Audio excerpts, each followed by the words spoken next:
Assalamualaikum warahmatullahi wabarakatuh. Perkenalkan, nama saya Ernesta Tamoina dengan NIM 2221B0041.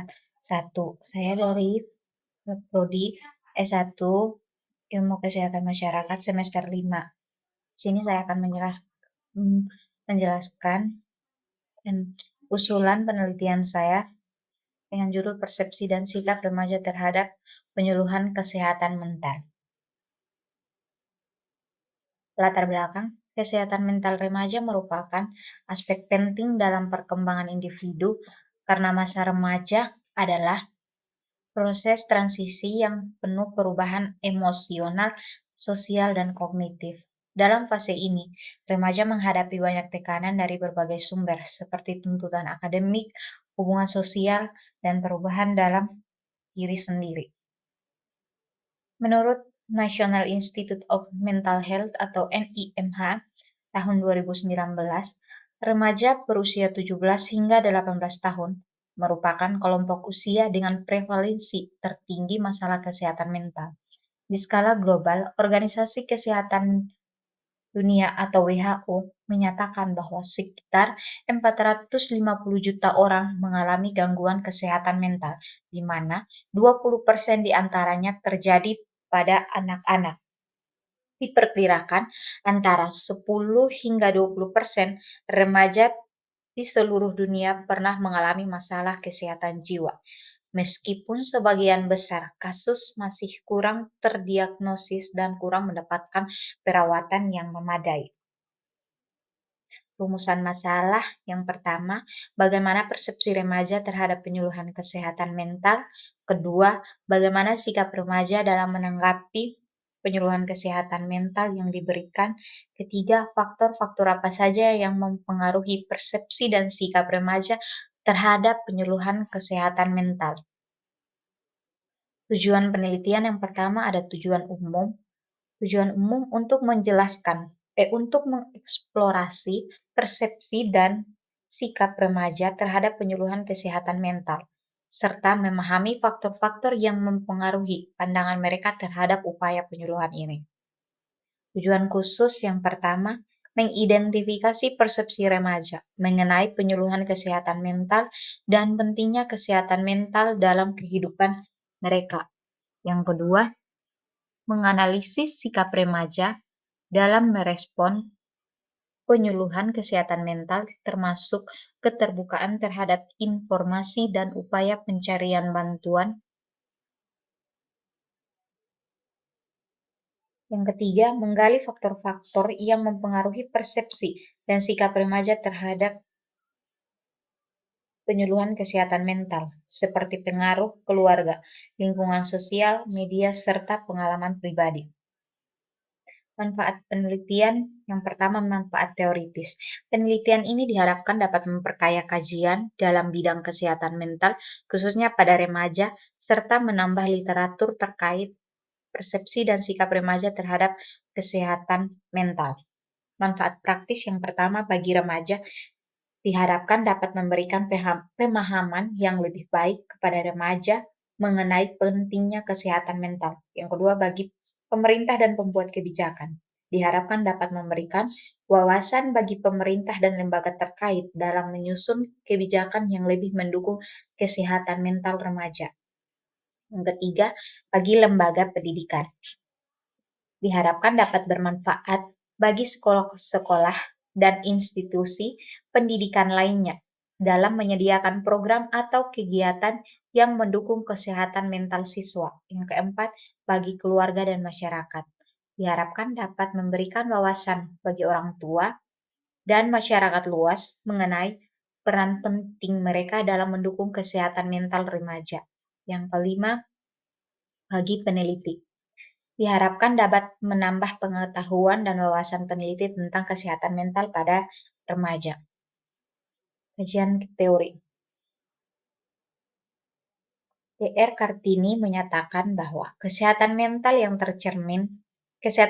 baik tercermin pada kemampuan seseorang untuk berfungsi dengan baik, menetapkan dan mengejar tujuan hidup yang bermakna, memiliki pemahaman yang sehat tentang diri sendiri, menyelaraskan semua potensi diri dengan upaya yang dilakukan, memiliki kendali diri yang kuat dan kepribadian yang utuh, serta ketenangan dalam jiwa.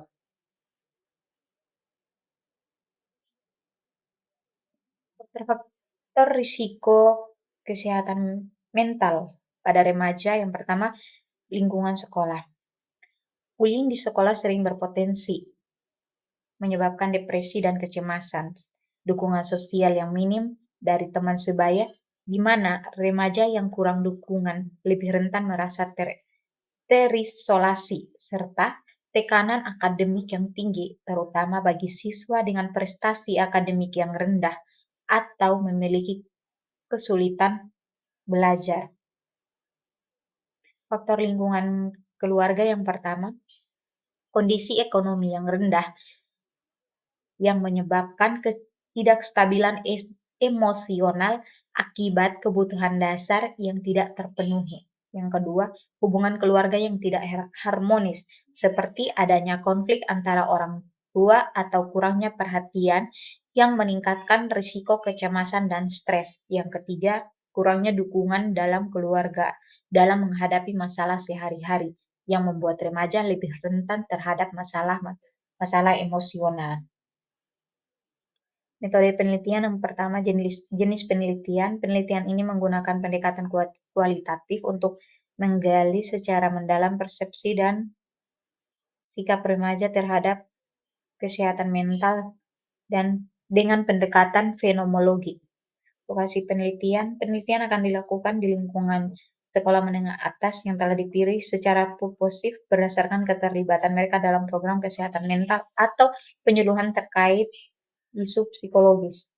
Subjek penelitian ini adalah remaja yang berusia 15 sampai 18 tahun dan merupakan siswa sekolah menengah atas. Subjek dipilih dengan teknik purposive sampling. 4 teknik pengumpulan data. Yang pertama ada wawancara mendalam, observasi partisipatif, dan dokumentasi. Analisis data. Yang pertama, membaca dan memahami data.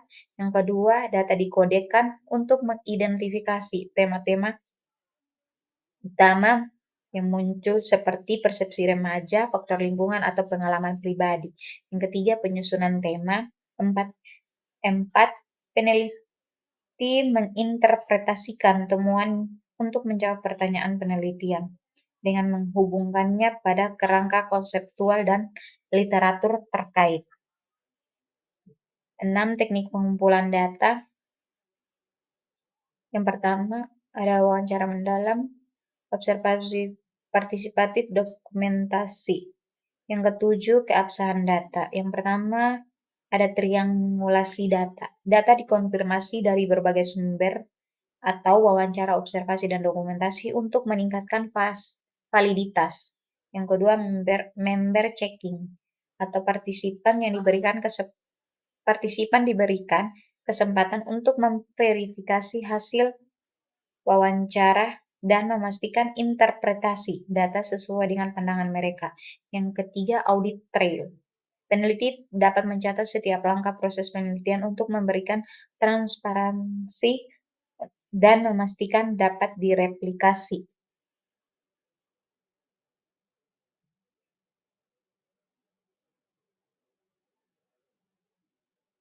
10. Etika penelitian. Penelitian ini memenuhi prinsip-prinsip etika penelitian, itu yang pertama, informed consent. Partisipan diberikan penjelasan mengenai tujuan, manfaat, dan prosedur penelitian, serta diminta untuk memberikan persetujuan tertulis sebelum partisipasi. Kedua, kerahasiaan. Identitas partisipan dirahasiakan dan data hanya digunakan untuk keperluan penelitian. 3. Hak untuk menolak.